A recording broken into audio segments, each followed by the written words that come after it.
one of the things you haven't mentioned is, did you come from trauma? Because it sounds like you did.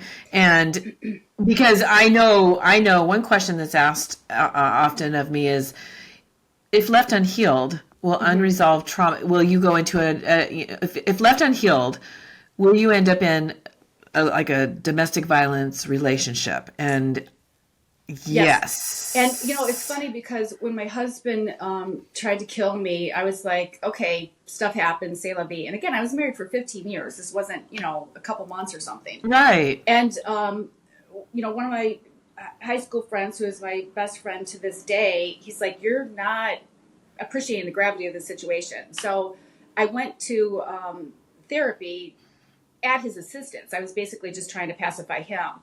And it took a number of sessions until Yeah. I realized that, I had the childhood abuse that I had been repressing. And I mean, I had, when my husband tried to kill me, my dad called me that day. And I said, you know what? I'm sorry. I can't talk. I had a bad night. He's like, I know. My ex had called him preemptively and told him he tried to kill me. And my dad's God. first words to me were, what the hell are you doing? Which I'd also tried to commit suicide in high school. And those were it just rings clear to me like no one's business. My dad said, what the hell are you doing? When he found that I had overdosed. And so I had been unaware of that all that time. And, I'm the model for, I had been blissfully ignorant for all those years. I was always happy, but I realized I wasn't at peace. And so that therapy is what started a journey of coming to terms with what had happened to me. And then the realization, which was super important, was that I was self-perpetuating abuse throughout my life through the disrespectful relationships, abusive relationships, numbing behaviors, not having followed my dreams, my authenticity, not having, self-esteem, etc. So I was going to say there was some people pleasing too, because would you say you went to law school because you could see that it pleased your parents? it pleased my parents. And then, my first husband wanted that Sure. ongoing. I mean, I wanted children and I wanted to work for a not-for-profit. It's ludicrous to me now, articulating these things that I was living my life for other people. Yeah. So yeah, consummate people pleaser. Yeah, that I think we realize, and it just becomes such a habit of ours, and we don't even realize it.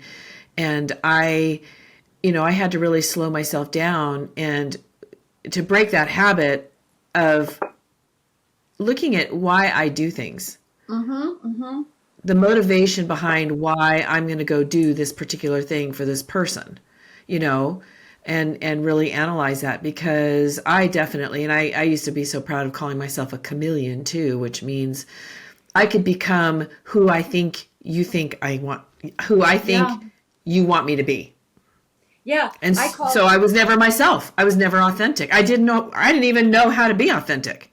Yeah, because we don't even ask ourselves what we want because it's not uppermost in our minds, which is No. in the abstract, it's crazy. Like say that I was Pinocchio. I let people pull my strings all my life. Aw. And then, when they were done toying with me, cast me aside, put me back on the shelf. They were done playing with me. I got married again. And that husband, after several years of supporting him and his family, etc., he started being financially okay. I mean, I was taught as a child that love is conditional.